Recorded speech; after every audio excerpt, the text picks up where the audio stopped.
چی میگویم ابو طالب؟ بگو فاطمه، بگو.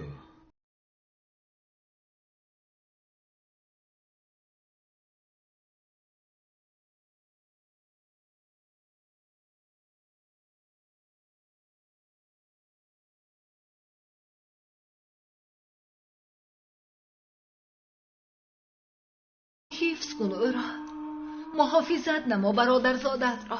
خواهی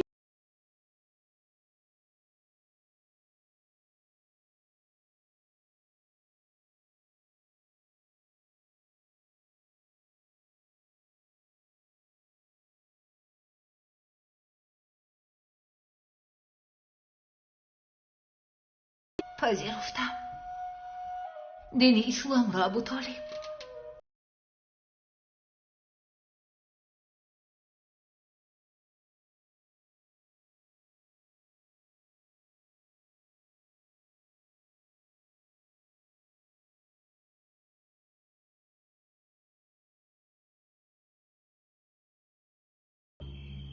ای ابو سفیان، برادرزاده‌هایت از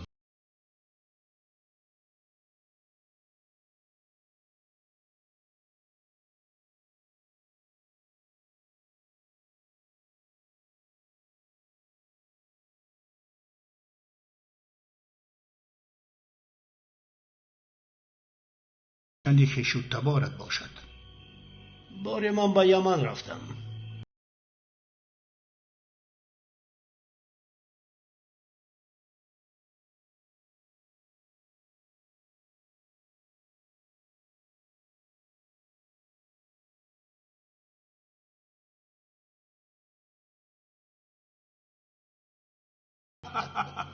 بیا می رویم با خونه ینقب زودتر.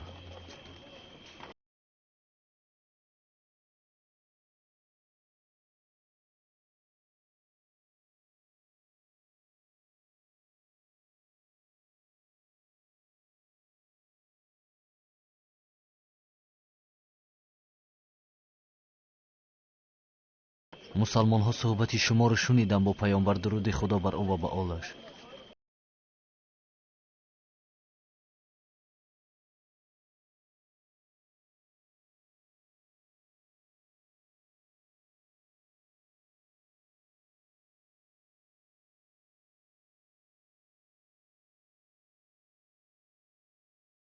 میگردد و آنها همه با شتاب پیروی او.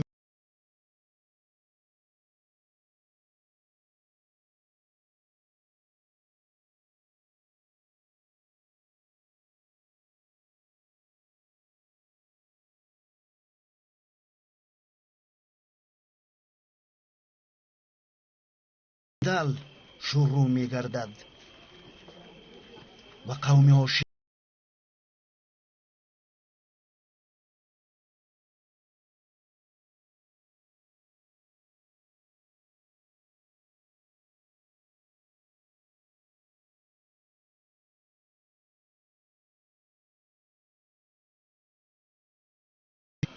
من آنچی را برای شما و برای برادرانم میخواهم که برای خود خواستم.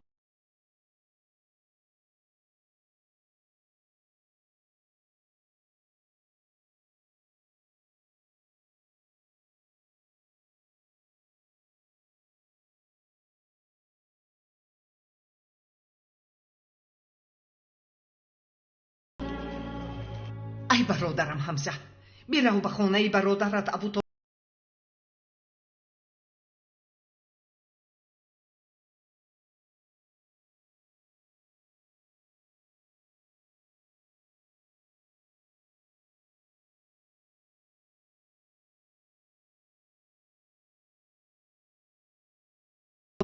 خدا به یک تار مویشان ضرر رسانم. من با آنها تا آخر می جنگم.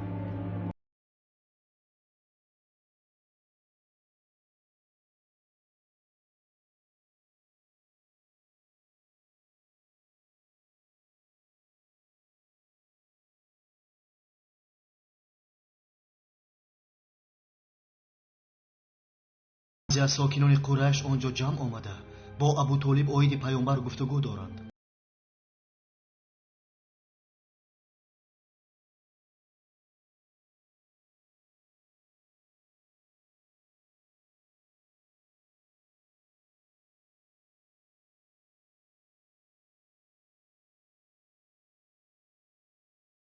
قریش و نامدار است. او را بگیر. فکر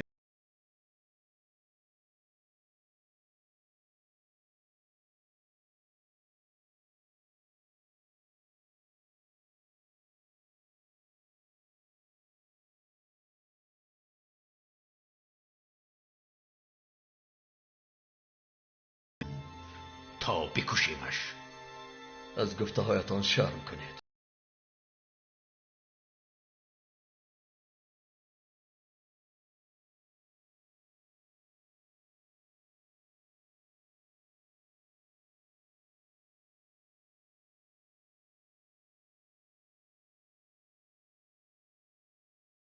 رو به خوشی بفهمانیم. به خدا این جای خوشی ندارد. نخست میخواهید مرا به این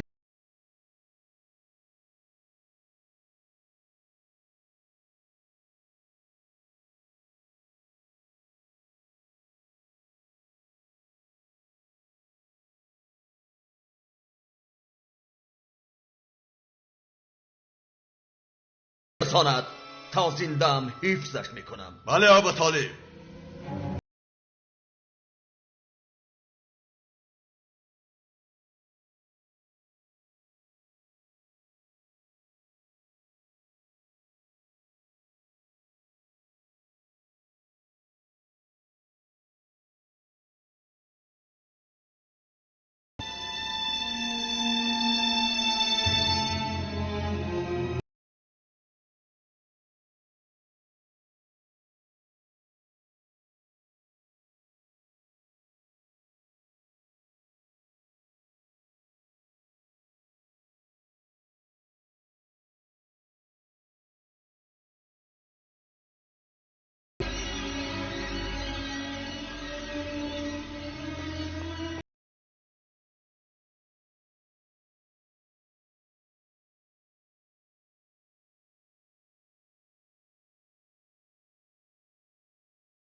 نمان می آیند.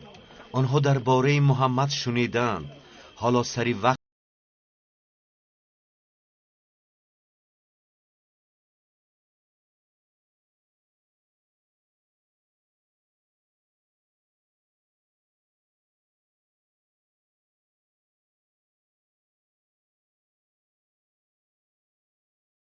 نیست. بسیار فالبین ها را دیده اید. سخنهای او با فالبین ها مانند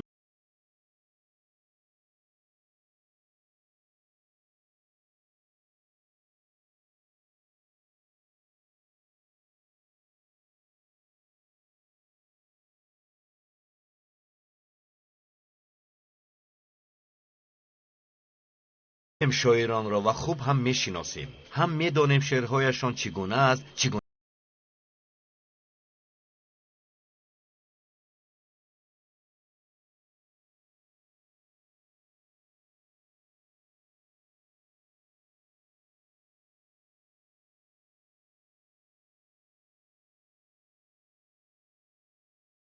گویم پدری عبدالشمس. قسم به خدا سخنهای او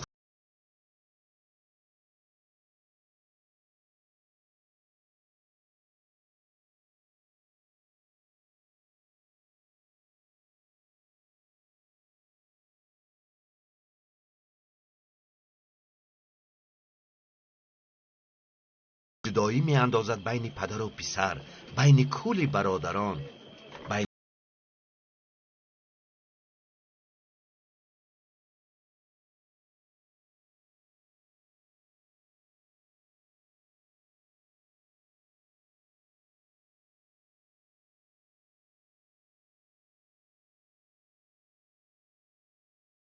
حسبك رتبة يا أيها في العلم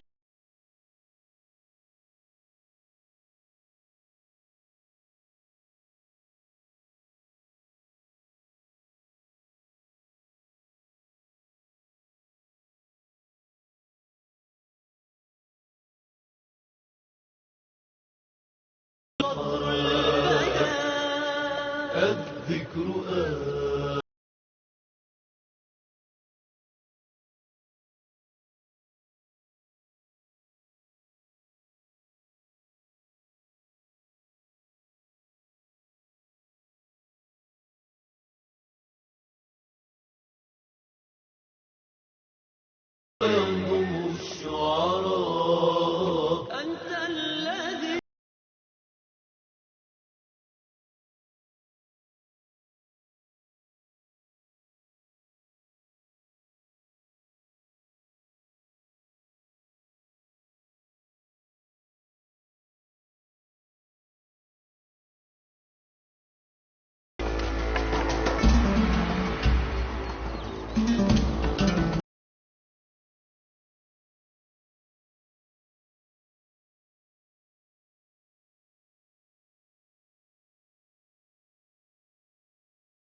هوشیار باشید، به او نزدیک نشوید وگرنه این جمع شما را هم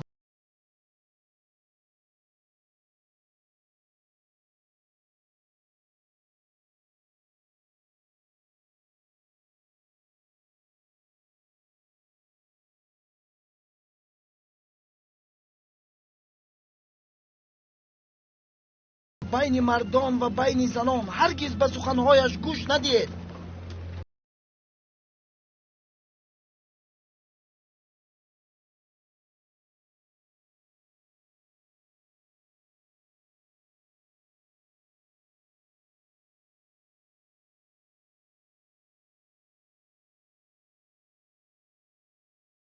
سحر و جادویش پدر را از پسر جدا می کند.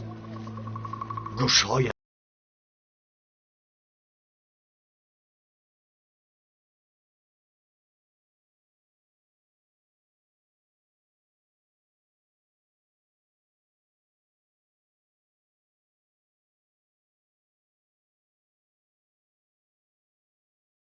پیامبر شود و من و عبدالجلیل ثقفی نه؟ آخر من بزرگترم از او.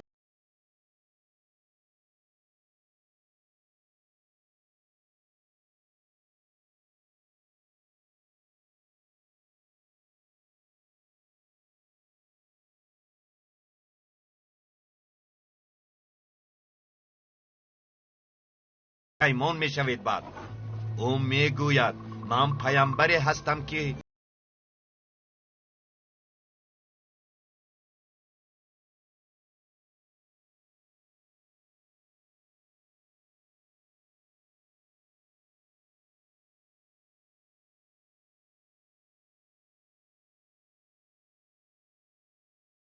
و بعد آنی که ولید پسر مغیره سخنهایش را گفت برای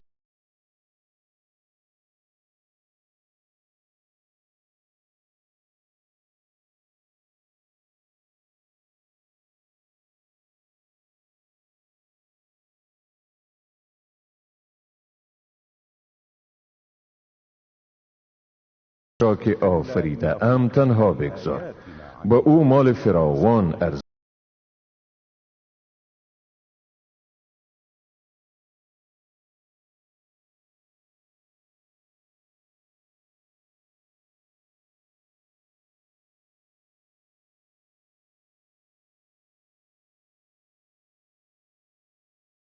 و قرار صادر کرد.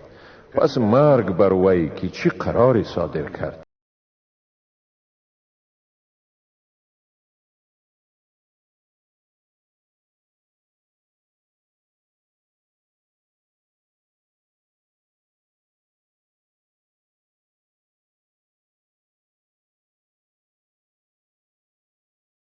این چیزی جز کلام بشر نیست.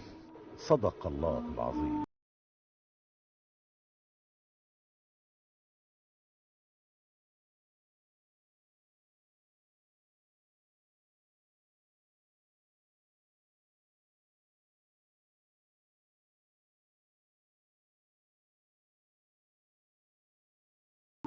وای بر آنها چقدر بدبینی میکنند نسبت پیامبر. به دین اسلام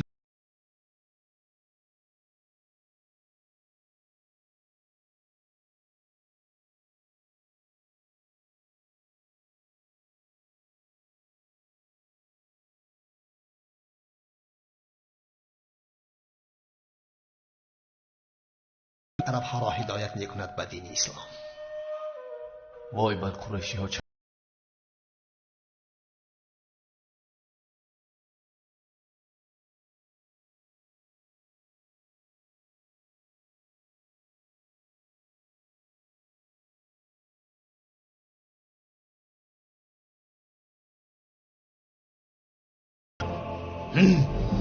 قسم بلا توزا نزد محمد میروم.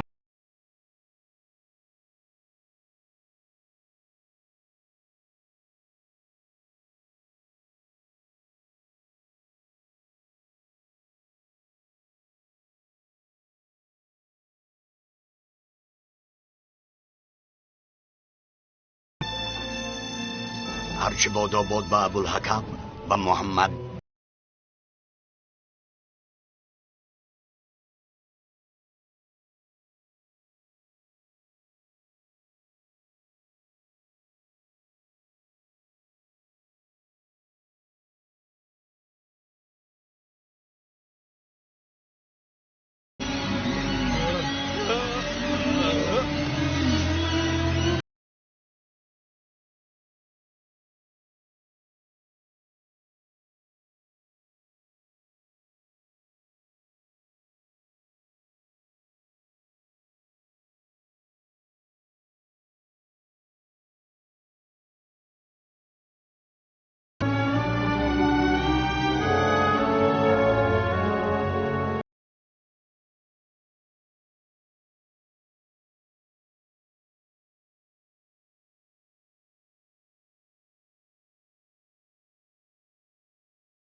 تا او را بکشم.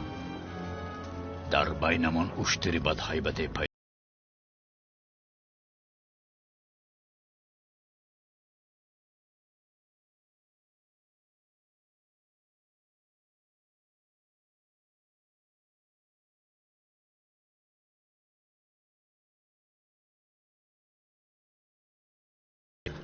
واقعه عجیب است. از عجیب هم عجیبتر.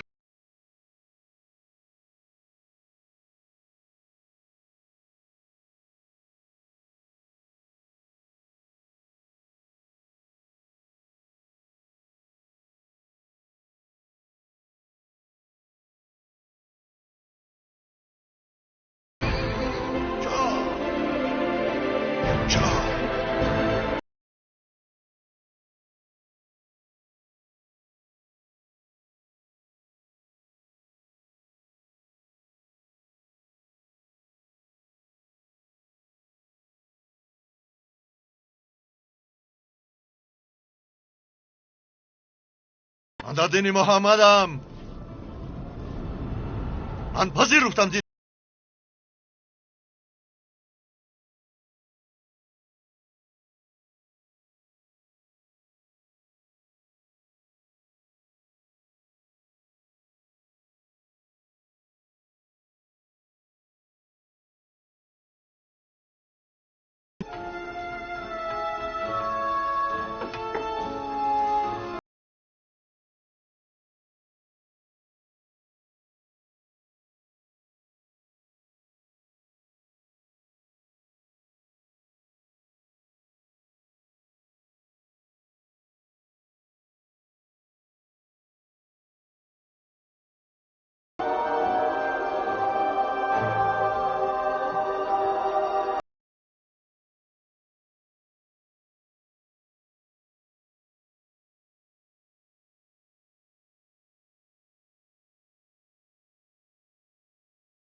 ای پسری برادر،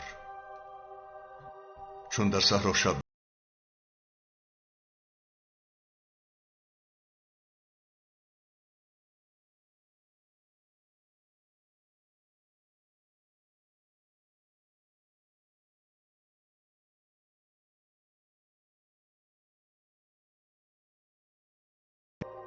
تو را حفظ میکنم از مشرکان قریش.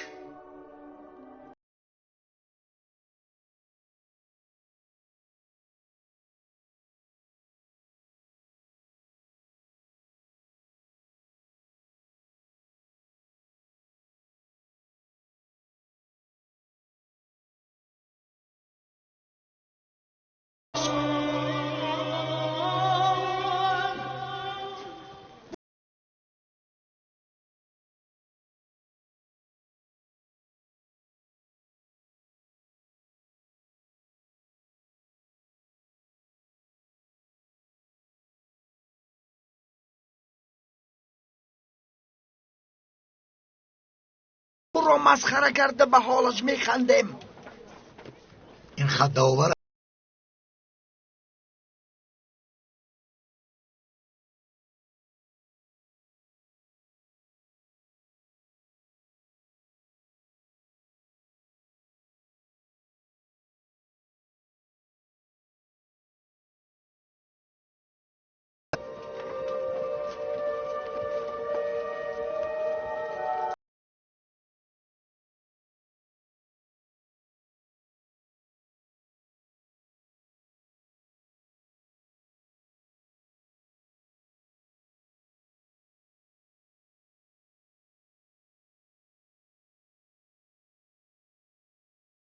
میگوید مرا میشنوید مردم قریش.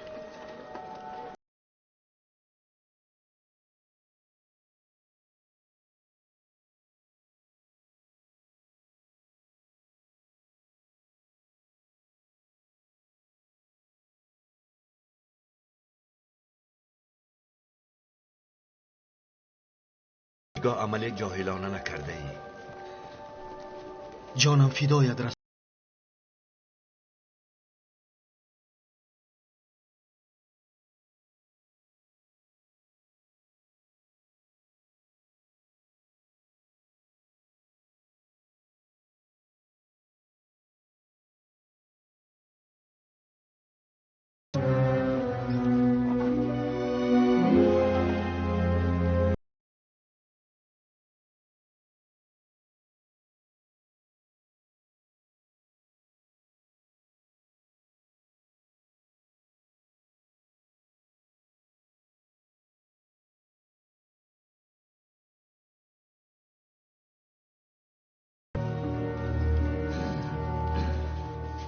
بگوید به ما چه شد.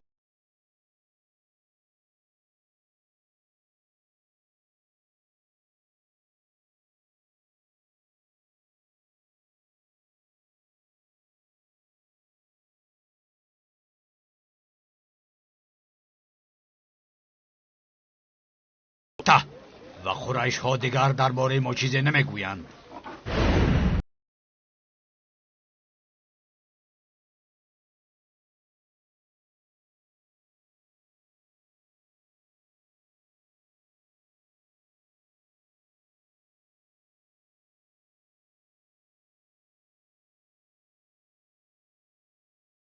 رضاوی خدا چیزی نیست. سوگم به خدا آنها نمیتوانم با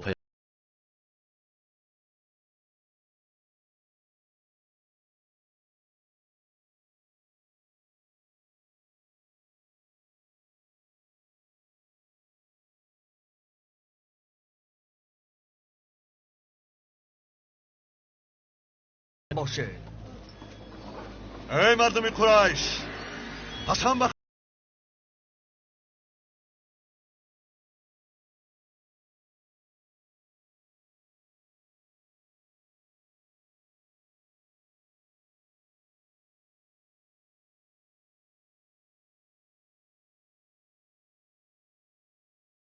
جا ریخته شود. آنها میرن جان پیامبر و درود خدا بر او و به آلش، حالان که ما در قید حیات.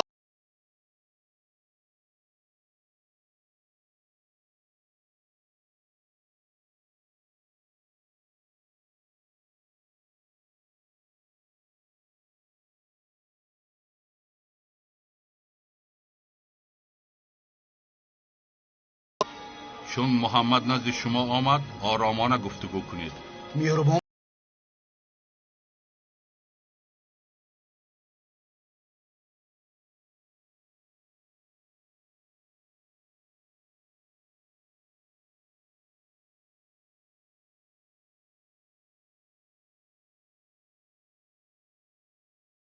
ندیدیم تا حالا عربی را که به قومش کار کرده باشد چگونه ای که تو کرده ای به قومت.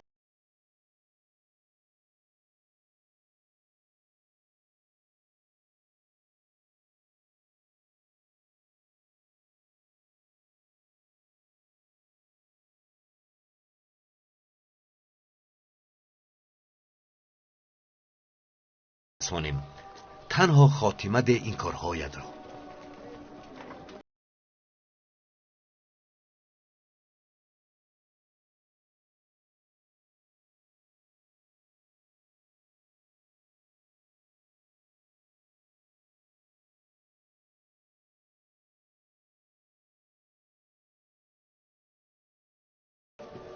او مرا امر کرد تا شما را از آتش جهنم آگاه سازم و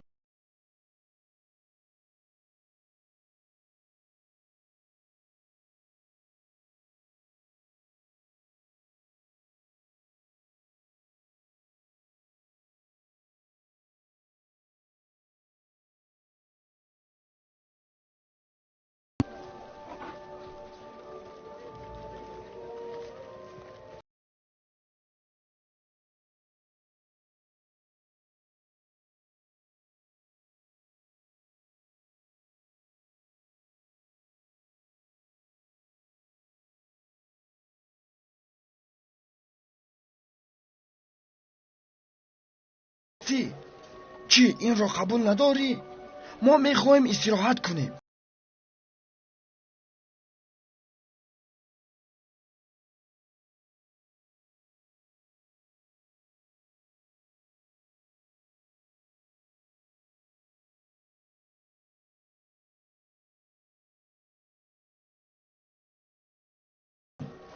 و عراق همچنین بگذار.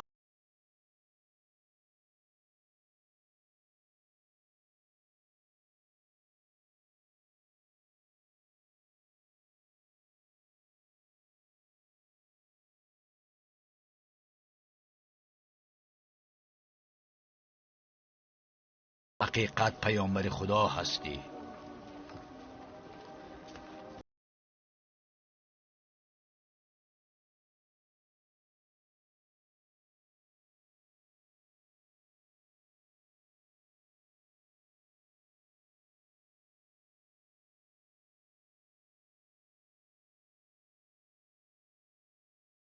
آخرت خیر میبینید و اگر این را نپذیرید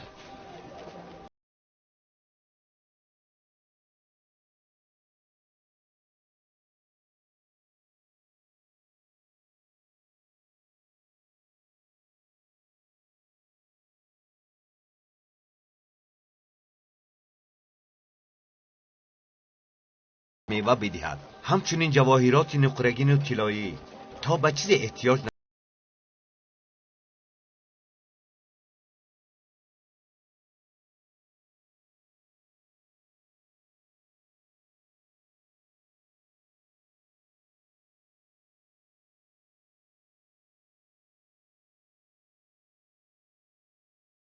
این کار را نمیکنم.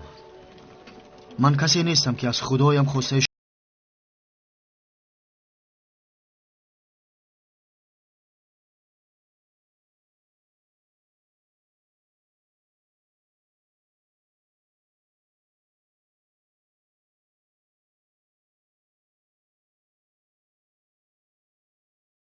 ما صبور میمانیم تا زمان خدا حکمش را برآورد.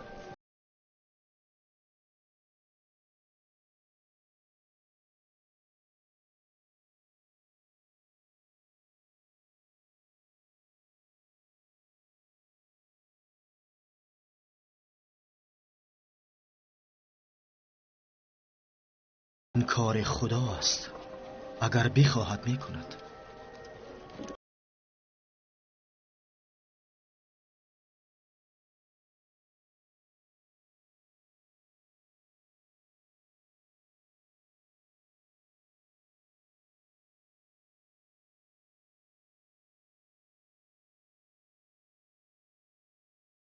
ما باز شنیدیم که آنچه را میگویی که همش را انسان با نام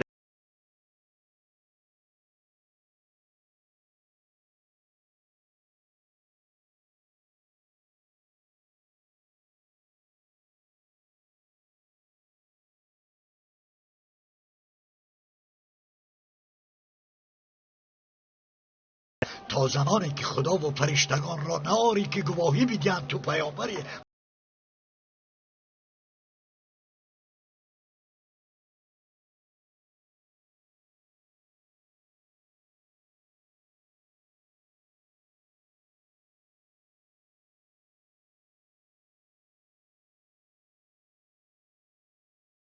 من فکر نمی کنم که او ایمان آورد به او چنین نمی کند.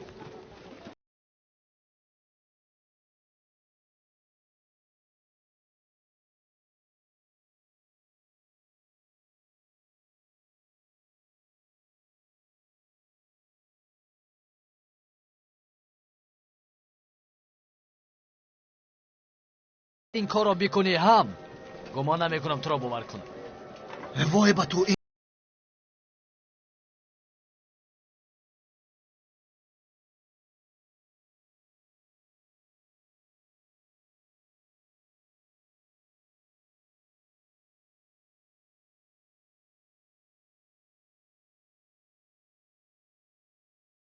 شما حالا هم راه حل این مسئله رو نیافتید. شاید اگان پیش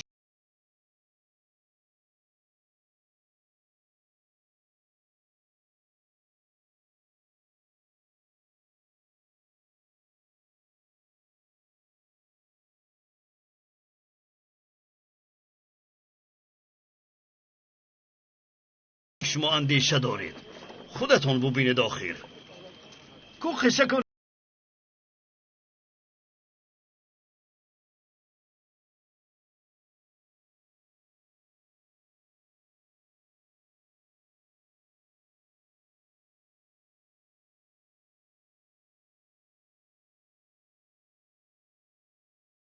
فکر میکنم نظیر خوب میشد به یثرب بروی و در آنجا با راهبان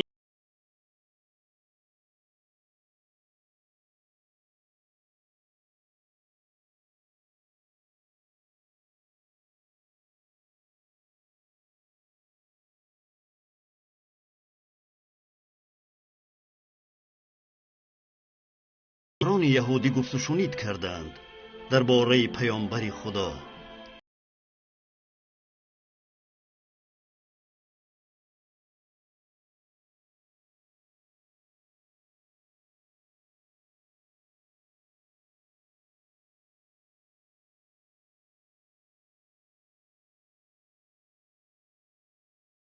وقتی که آیات ما بر او خوانده شود میگوید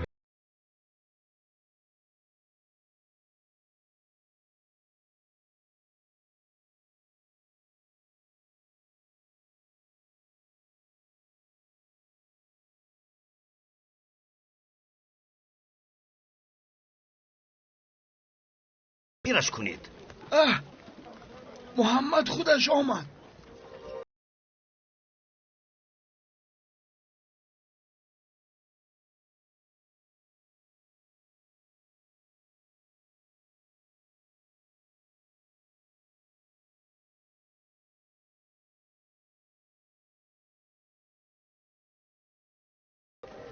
درباره کسی که طواف کرد گرد مغربی زمین و مشرق،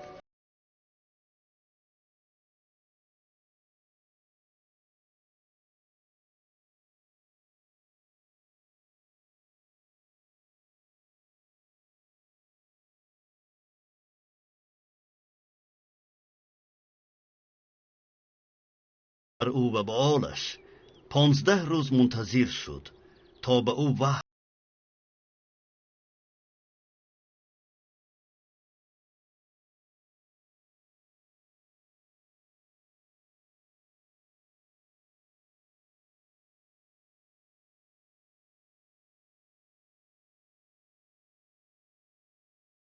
سخش داد. جبرائیل: ما به زمین تنها با اجازه خداوند فرو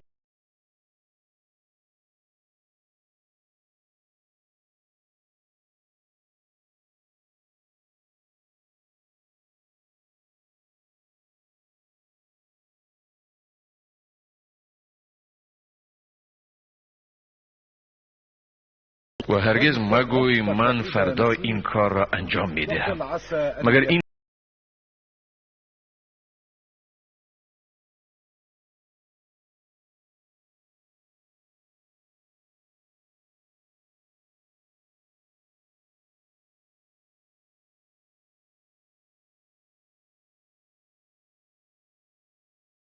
فکر نمی کنم که او پاسخ پیدا کند.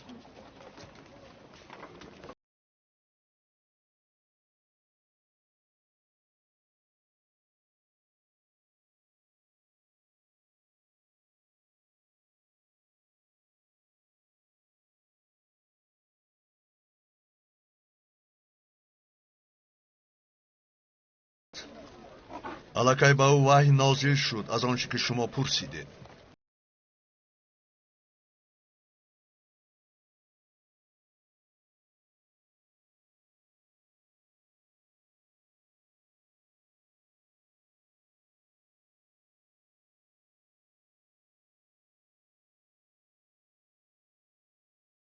آیا پنداشتی که بیگمان اصحاب کهف و رقیم از جمله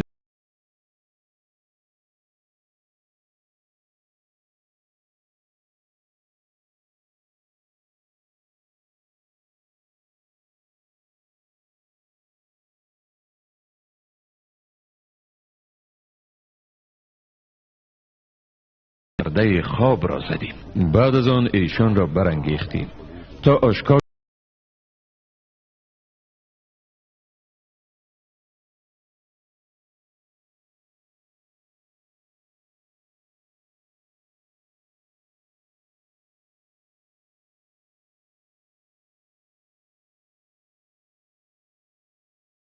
سکونتشان میلان می کند و در هنگام غروب به طرف چپشان می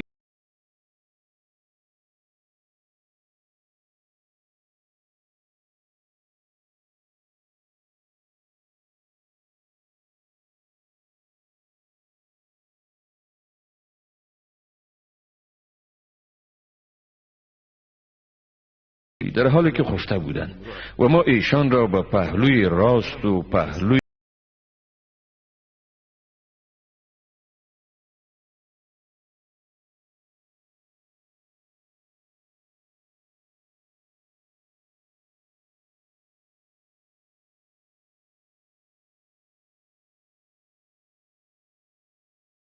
را از خواب بیدار کردیم تا بین خود سؤال کنند. یکی از ایشان گفت: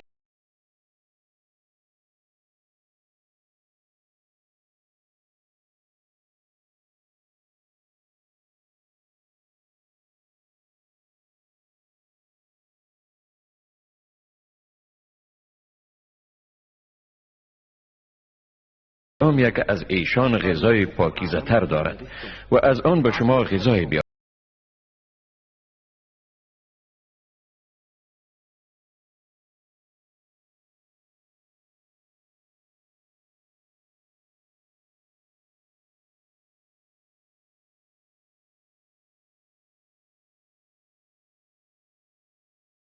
ويسألونك عن ذي القرنين قل سأتلو عليكم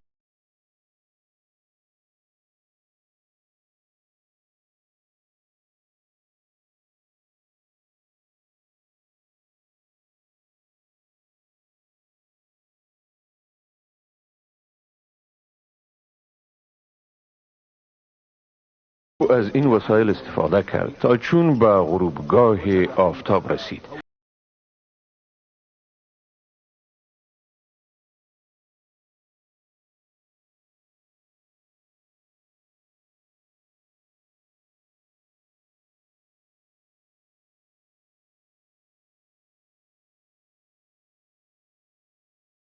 هم کرد. سپس چون به پروردگار خیش بازگردد خداوند او را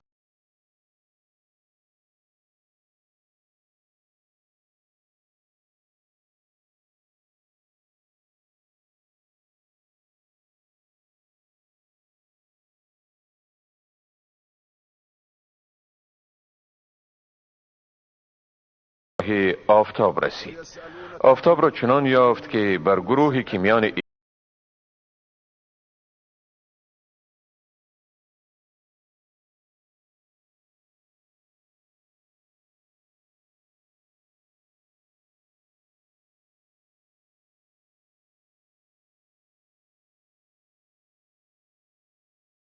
گفت که به فهم سخن نزدیک نبودند. گفتند ای ذوالقرنین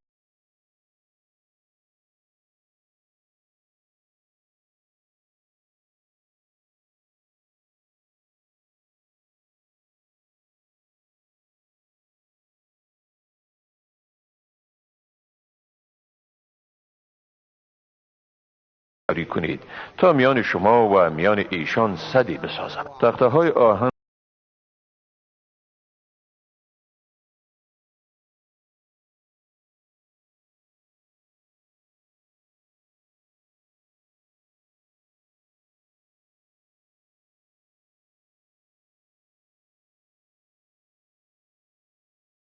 ریزم. پس دشمنان نتوانستند بر آن بالا روند و هم نتوانستند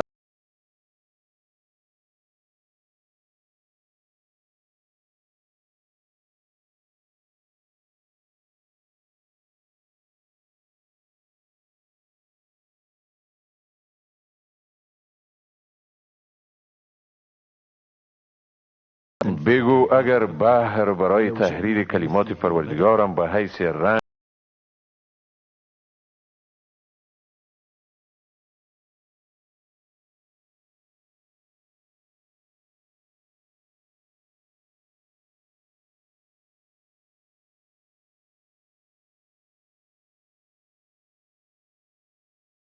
که خدای شما همان خدای یگانه است.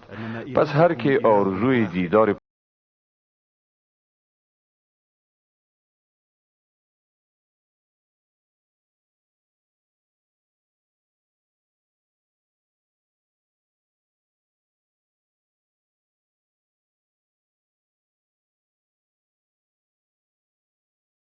روح از حکم پروردگار من است و از علم به جز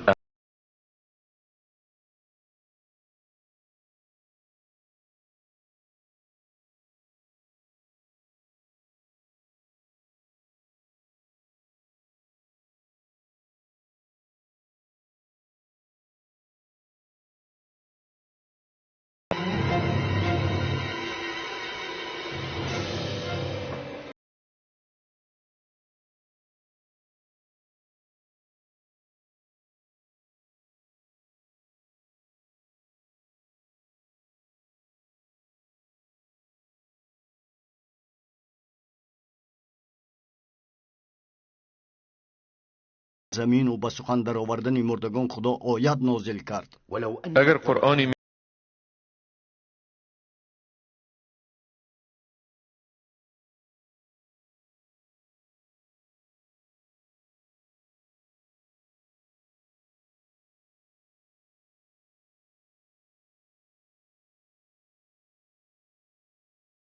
خدا خواست آنها را پست و ذلیل گرداند. وای بر آنها گویا که عقل ندارد.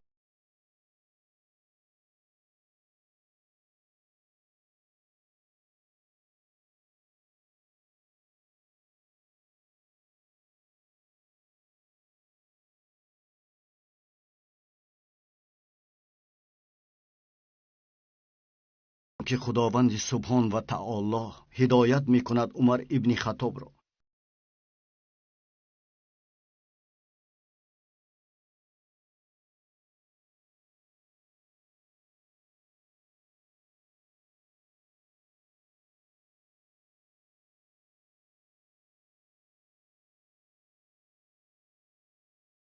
و پیش از تو نیز هیچ کس از پیامبران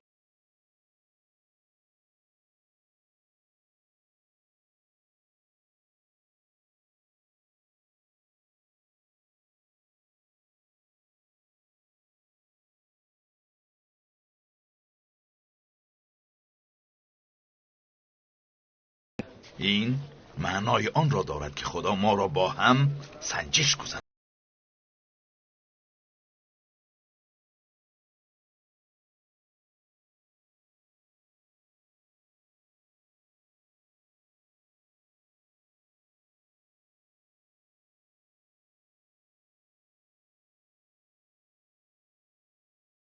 بله ابوالحکم، خودش است.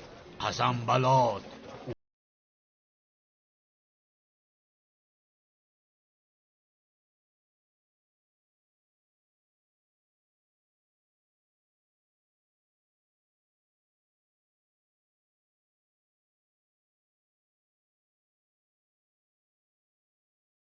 من را پارچه پارچه بر ما فرود آوری، یا خدا و فرشته.